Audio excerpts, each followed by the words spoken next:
सद्गुरुदेव भगवान की जय। वेद व्यास भगवान की जय। बोलो संत भगवान की जय। गौ माता की जय। गंगा मैया की जय। अपने अपने सद्गुरुदेव भगवान की जय। बहुत ही बड़े कर्म भाग ने अपने सारिਆਂ ਦੇ, क्योंकि ऐसे भयंकर कलयुग ਦੇ ਵਿੱਚ ਜਿੱਥੇ ਆਦਮੀ ਨੂੰ ਕਿਸੇ ਅਗਿਆਤ ਬੇਚੈਨੀ ਨੇ ਉਸ ਦੇ ਅੰਤਰਕਰਨ ਨੂੰ ਨਸ਼ਟ ਭ੍ਰਸ਼ਟ ਕਰ ਰੱਖਿਆ ਹੈ, ਜਿੱਥੇ ਆਦਮੀ ਹਰ ਸਮੇਂ ਵਾਸਨਾ 'ਚ ਭਰਿਆ ਹੋਇਆ ਹੈ। जे अनेक कारणों करके आदमी जो तंगियां दुखियां दे विच है, ऐसे कलयुग दे भयंकर समय दे विच भी आप जैसे लोग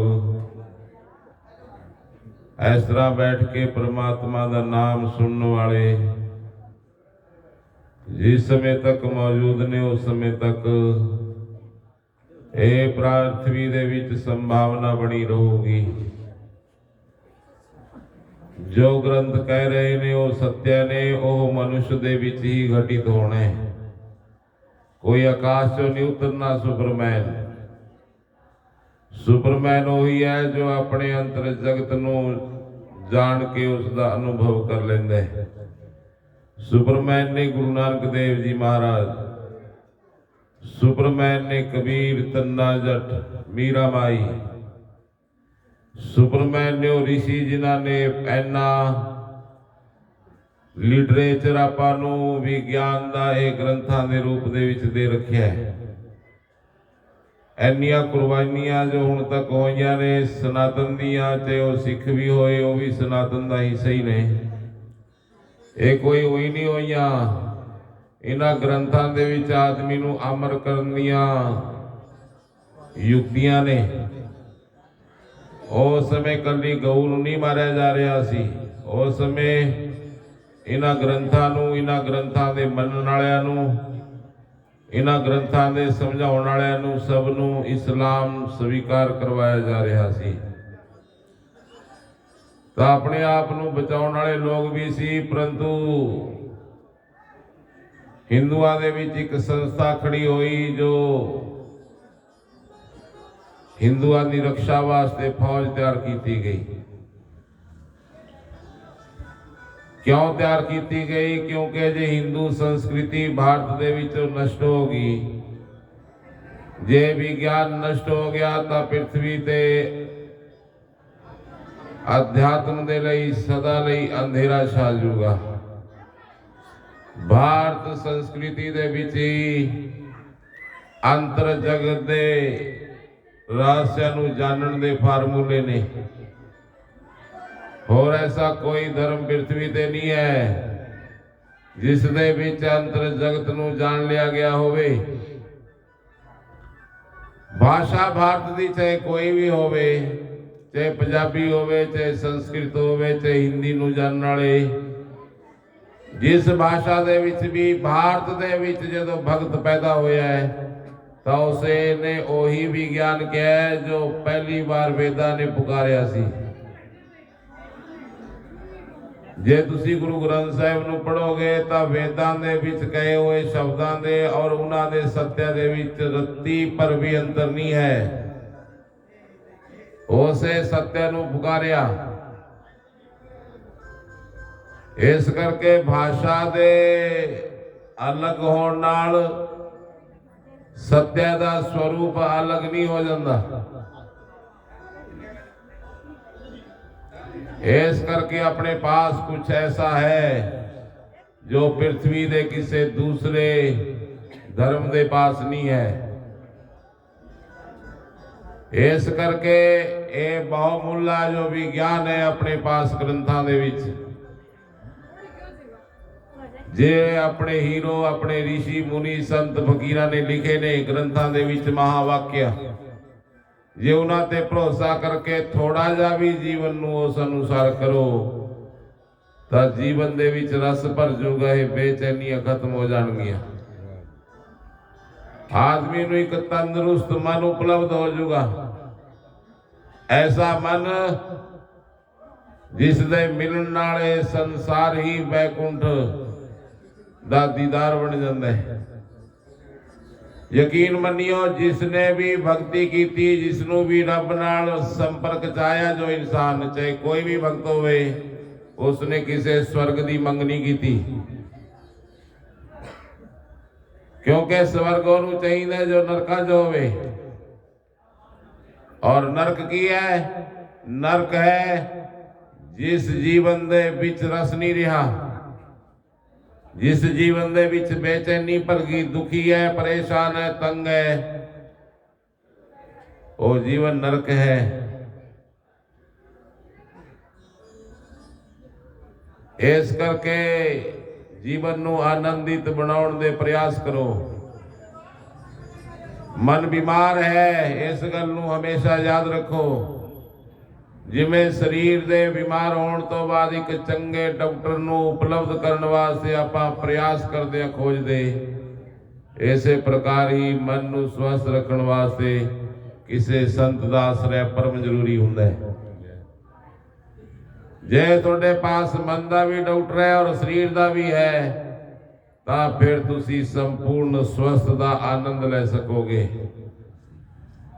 ਇੱਕ ਆਦਮੀ ਕਹਿਣ ਲੱਗਿਆ ਵੀ ਕੀ ਹਾਲ ਹੈ ਭਾਈ? ਕਹਿੰਦਾ ਠੀਕ ਹੈ, ਬਾਕੀ ਤਾਂ ਸਾਰਾ ਆਨੰਦ ਚ ਗੱਲ, ਪਰੰਤੂ ਮੇਰੇ ਗਿੱਟੇ ਦੇ ਉੱਪਰ ਖੁਰਕੋਰੀ ਹੋ ਤੋਂ ਬਹੁਤ ਤੰਗ ਆ, ਬਾਕੀ ਸਵਸਥ ਹੈ। ਕਹਿਣ ਲੱਗੇ ਫਿਰ ਸਵਸਥ ਕੀ ਹੈ? ਤੂੰ ਕਹਿ ਵੀ ਬਿਮਾਰ ਆ, ਜੇ ਗਿੱਟੇ ਤੇ ਹੋ ਰਹੀ ਹੈ, ਜੇ ਕੂਣੀ ਤੇ ਹੋ ਰਹੀ ਹੈ, ਜੇ ਖੁਰਕ ਤੇਰੇ ਸਰੀਰ ਦੇ ਉੱਪਰ ਹੈ ਕਿਸੇ ਵੀ ਹਿੱਸੇ ਤੇ, ਤਾਂ ਫਿਰ ਬਿਮਾਰ ਹੈ। ਫਿਰ ਬਾਕੀ ਦਾ ਹਿੱਸਾ ਸਵਸਥ ਹੈ, ਜੋ ਆਨੰਦ ਨਹੀਂ ਲੈ ਸਕੂਗਾ ਜੇ ਤੁਹਾਡਾ ਕੋਈ ਵੀ ਹਿੱਸਾ ਤਕਲੀਫ ਦੇ ਵਿੱਚ ਹੈ। ਇਸ ਕਰਕੇ ਮਨ ਬਹੁਤ ਵੱਡਾ ਹਿੱਸਾ ਹੈ ਸਰੀਰ ਦਾ, ਸਰੀਰ ਤਾਂ ਬਹੁਤ ਛੋਟਾ ਹਿੱਸਾ ਹੈ ਮਨ ਦਾ। ਜੋ ਸਾਬਨ ਕਾ ਪਰੂਜਲ ਹੋਤ, ਨਾਮ ਜਪਤ ਸਭ ਪਰਮ ਪਇਓ ਖੋਤ। ਕੀ ਕਿਹਾ? ਜਿਵੇਂ ਸਾਬਣਾ ਨੂੰ ਕੱਪੜਿਆਂ ਨਾਲ ਲਗਾ ਕੇ ਕੱਪੜੇ ਉਜਲ ਔਰ ਸਵਸਥ ਔਰ ਪ੍ਰਕਾਸ਼ ਯੁਕਤ ਬਣਾਏ ਜਾ ਸਕਦੇ ਨੇ, ਇਸੇ ਪ੍ਰਕਾਰ ਹੀ ਰਾਮ ਰਾਮ ਰਾਮ ਪੁਕਾਰਿਆ ਕਰੋ, ਤਾਂ ਕਿ ਅੰਤਰ ਜਗਤ ਦੀ ਅੱਖ ਖੁੱਲੇ ਔਰ ਸਾਨੂੰ ਸਾਖਸ਼ਾਤਕਾਰ ਇਹ ਗ੍ਰੰਥਾਂ ਦੇ ਜੋ ਸੱਤਿਆ ਨੇ ਤੁਹਾਡੇ ਅੰਦਰ ਦਹਾੜਨ, ਜਿਵੇਂ ਸ਼ੇਰ ਦਹਾੜਦਾ ਹੈ। ਉਹ ਆਲਸੀ ਲੋਕ ਨੇ, ਉਹ ਬੇਤੁਕੇ ਲੋਕ ਨੇ, ਜੋ ਸਿਰਫ ਮੰਨ ਲੈਂਦੇ ਨੇ। ਜੋ ਲੋग ਮੰਨਦੇ ਨਹੀਂ ਹੈ, ਜੋ ਜਾ ਕੇ ਦੇਖਦੇ ਨੇ ਵੀ ਸੱਤਿਆ ਸਹੀ ਕਹਿ ਰਹੇ ਨੇ ਗ੍ਰੰਥ, ਜਾਂ ਸਿਰਫ ਮੈਂ ਉਹੀ ਮੰਨ ਲੂੰਗਾ। ਜੇ ਗ੍ਰੰਥ ਕਹਿੰਦੇ ਨੇ ਅੰਤਰ ਜਗਤ ਦੇ ਵਿੱਚ ਵੜਨ ਦੀ, ਤਾਂ ਫਿਰ ਕੀ ਦੇਖਦੇ ਹੋ ਔਰ ਕਿਸ ਦਾ ਇੰਤਜ਼ਾਰ ਕਰ ਰਹੇ ਹੋ? ਧਰਤੀ ਤੇ ਦੂਸਰਾ ਕੋਈ ਸਹਾਇਤਾ ਨਹੀਂ ਕਰ ਸਕਦਾ, ਇਹ ਗੱਲ ਹਮੇਸ਼ਾ ਯਾਦ ਰੱਖੋ। ਆਦਮੀ ਨੂੰ स्वयं ही अपना मित्र और अपना मिस्त्री बनना पऊगा, अपने घर ਨੂੰ स्वयं ही निर्माण करना पऊगा। मैंने सुनिया एक संत सी कोई, उसके पास ਐਤਵਾਰ ਨੂੰ ਲੋਕ ਵਗ ਗਏ, ਜਾ ਕੇ ਬਾਬੇ ਨੂੰ ਕਹਿੰਦੇ ਮਹਾਰਾਜ ਜੀ ਐ ਕਰੋ, ਤੁਸੀਂ ਸਾਨੂੰ ਅੱਜ ਸਤਸੰਗ ਸੁਣਾ ਦਿਓ, ਪਿੰਡ ਦੇ ਲੋਕ ਇਕੱਠੇ ਹੋਏ ਨੇ, ਵਿਹਲੇ ਅਸੀਂ। ਬਾਬੇ ਕਹਿੰਦੇ ਚਲੋ ਭਾਈ। ਬਾਬੇ ਸਭ ਤੋਂ ਵੱਡੀ ਸਟੇਜ ਦੇ ਉੱਪਰ ਜਾ ਕੇ ਖੜੇ ਹੋ ਗਏ, ਲੋਕ ਸਾਹਮਣੇ ਖੜੇ ਹੋਏ। ਬਾਬਿਆਂ ਦੀ ਬਹੁਤ ਵਿਖਿਆਤੀ ਸੀ, ਦੂਰੋਂ ਦੂਰ ਬਾਬਿਆਂ ਨੂੰ ਸੁਣਨ ਵਾਸਤੇ ਲੋਕ ਪਹੁੰਚਦੇ ਸੀ। ਲੋਕਾਂ ਨੇ ਕਿਹਾ ਬਾਬਾ ਕੁਝ ਕਹੂਗਾ ਜ਼ਰੂਰ। ਬਾਬਿਆਂ ਨੇ ਕਿਹਾ ਹਾਂ ਮੈਂ ਤੁਹਾਨੂੰ ਕੁਝ ਕਹਿਣਾ ਚਾਹੁੰਦਾ, ਪਰੰਤੂ ਮੈਂ ਤੁਹਾਡੇ ਤੋਂ ਸਭ ਤੋਂ ਪਹਿਲਾਂ ਇੱਕ ਪ੍ਰਸ਼ਨ ਪੁੱਛਣਾ ਚਾਹੁੰਦਾ। प्रश्न का उत्तर दे दोगे तो मैं कुछ कहूंगा। लोगों ने मुंह अड्ड के उस बल देखा और संतां ने कहा लाजमी तुसी मैनू बुलाया है कि रब वास्ते गल होगी। हाँ मैं रब वाली गल करूंगा, परंतु मैं पूछना चाहना भी किन्ने लोग ने जो मनते ने कि रब है गए और किन्ने लोग ने जो मनते नहीं कि रब है नहीं। ਕਹਿੰਦੇ ਸਾਰੇ ਲੋਕਾਂ ਨੇ ਦੋ ਦੋ ਬਾਹਾਂ ਗੜੀਆਂ ਕਰਕੇ ਕਿਹਾ ਰੱਬ ਹੈਗਾ ਜੀ, ਰੱਬ ਹੈਗਾ ਜੀ, ਰੱਬ ਹੈਗਾ। ਸੰਤ ਕਹਿੰਦੇ ਸਾਰਿਆਂ ਵੱਲ ਦੇਖ ਕੇ ਮੁਸਕਰਾਏ ਔਰ ਸਟੇਜ ਤੋਂ ਉਤਰਦੇ ਹੋਏ ਪੌੜੀਆਂ ਦੇ ਵਿਧੀ ਲੰਘਦੇ ਹੋਏ ਵਾਪਸ ਮੁੜ ਲਏ। ਲੋਕਾਂ ਨੇ ਕਿਹਾ ਬਾਬਾ ਕੁਝ ਕਹਿੰਦਾ ਨਹੀਂ ਹੁਣ ਤੂੰ? ਕਹਿੰਦਾ ਕਹੂੰਗਾ ਕਿ ਇਹੀ ਮੈਂ ਕਹਿਣਾ ਆਇਆ ਸੀ ਕਿ ਰੱਬ ਹੈਗਾ, ਤੁਸੀਂ ਪਹਿਲੀ ਕਹਿੰਦੇ ਹੋ ਵੀ ਹੈਗਾ ਹੈ, ਫਿਰ ਗੱਲ ਕਿਵੇਂ ਹੋਊਗੀ? ਗੱਲ ਤਾਂ ਤੁਸੀਂ ਦਰਵਾਜ਼ੇ ਸਾਰੇ ਬੰਦੇ ਕਰਤੇ। ਹੁਣ ਨਹੀਂ ਗੱਲ ਹੋ ਸਕਦੀ, ਕਿਉਂਕਿ ਜੋ ਤੁਸੀਂ ਪਹਿਲਾਂ ਹੀ ਜਾਣਦੇ ਹੋ ਉਸ ਦਾ ਦੱਸਣ ਦਾ ਕੀ ਅਰਥ ਹੈ? ਅਗਲੇ ਐਤਵਾਰ ਫਿਰ ਲੋਕ ਇਕੱਠੇ ਹੋ ਕੇ ਬਾਗੇ ਬਹੁਤ ਚਲਾਕ थे। जाके बाबे ਨੂੰ ਕਹਿੰਦੇ ਮਹਾਰਾਜ ਅੱਜ ਤੁਸੀਂ ਲਾਜ਼ਮੀ ਕੁਝ ਸੁਣਾਓਗੇ, ਚਲੋ ਚੱਲੀਏ। ਕਿਉਂਕਿ ਲੋਕਾਂ ਨੇ ਪਹਿਲੀ ਤੈਅ ਕਰ ਲਿਆ ਸੀ ਕਿ ਬਾਬੇ ਹੱਥ ਖੜੇ ਲਾਜ਼ਮੀ ਕਰਾਉਣਗੇ। ਇਸ ਕਰਕੇ ਉਹ ਇਹੀ ਸਵਾਲ ਪੁੱਛਣਗੇ ਕਿ ਰੱਬ ਹੈਗਾ ਜਾਂ ਨਾ ਹੈਗਾ। परंतु आपा ने कहना भी हैगा नहीं, फिर लाजमी बोल देंगे बाबे कुछ ना कुछ। पहली उन्होंने स्कीमा बाबे कुछ कहेंगे इस वास्ते बना लिया सी। बाबे स्टेज ते खड़े होए, फिर पूछा उन्होंने कि दसो कि रब है या ना है। जिन्हों वास्ते रब है नहीं वो हथ खड़े कर दो। सारे ने दो दो हथ खड़े कर दिए भी है नहीं जी। संत फिर उतर आए और फिर चल पे। लोगों ने पूछा बाबा कुछ कहना नहीं? कहना जड़ा है ही नहीं ओदी गल की करनी, ओदी की गल करिए? तुसी पहली मनी फिरदे हो कि रब है नहीं, तो फिर छड्डो, फिर जड़ा है ही नहीं ओदी की गल करिए? कहते तीसरी बार फिर लोग गए। तीसरी बार फिर संत आए। फिर संतां ने वही प्रश्न किया। अद्धे लोगों ने हथ खड़ा कर लिया, अद्धे ने रहन दिता। मतोले सी के संगत कहती सी के अद्धे नूं पता है जी, अद्धे नूं कहंदे ने भी है नहीं। संत फिर थले उतरे और वापस मुड़ ले। लोगों ने पूछा क्यों नहीं कहा? कहंदे तुहाडे विच अद्धे पहली जानते ने, मेरी उरे कित्थे जरूरत है। जेड़े कहंदे ने है नहीं उन्होंने पहली मन रखिया कि है नहीं, इस करके दो संबंधां दे विच करनी गल व्यर्थ है। कहते संतां ने अपनी जीवनी दे विच लिखिया कि मैं उन्होंने चौथी बार उड़ीकदा रहा, परंतु लोग मेरे तक पहुंचे नहीं है। मैं चाहता सी कि जो मैं रब बारे गल करा तो मैनू कोई उत्तर ना देण और जिग्यासा नाल भर जाण, प्यास नाल भरे होण। उन्हां दी अखां दे विच कुछ जानन दी रब दे प्रति प्यास होवे, मौन हो जाण और फिर किते गल शुरू होवे। परंतु लोग इस वास्ते राजी नहीं सी। इस करके परमात्मा की गल करनी इस करके औखी है सभा च कि कुछ होर लोगों ने पहली मन रखे कि वो एडी एडी दाढ़ी है, वो एडी मुछा ने। कई लोगों को आए भी त्रिपुंड लगाया होया, कई लोगों को आए जे चोटी ना हो तो रब हो ही नहीं सकता। इस करके हरेक आदमी ने अपने अपने रब कड़ रखे ने। मैंने सुनिया है कहते एक आदमी सी वो हिमालय वाल जा रहा सी रब नूं भालण वास्ते। कहते एक आदमी जदों हिमालय वाल उपर चढ़ रहा है, कहते उधर एक संत आया, बहुत वड्डियां वड्डियां जटावां। उस संत ने पूछा ऊपर की करने जा रहे हैं? कहता ऊपर मैं रब नूं मिलने जा रहा। कहता अच्छा तू रब बारे जानकारी चाहना है तो जा सारे लोगों नूं कह दे कि रब मर गया। बस मैं थोड़े तक यही खबर पहुंचाने वास्ते आया सी। यकीन मनियो जेड़े रब नूं आपां मनदे आ वो रब मरिया होया जिंदा रहिएगा। जे रब जिंदा मनदे आ तां फिर थोड़े हथ फिर क्यों इन्ने उदास ने? फिर पैरां 'च झांजरां क्यों नहीं पाईयां मीरा मंगू?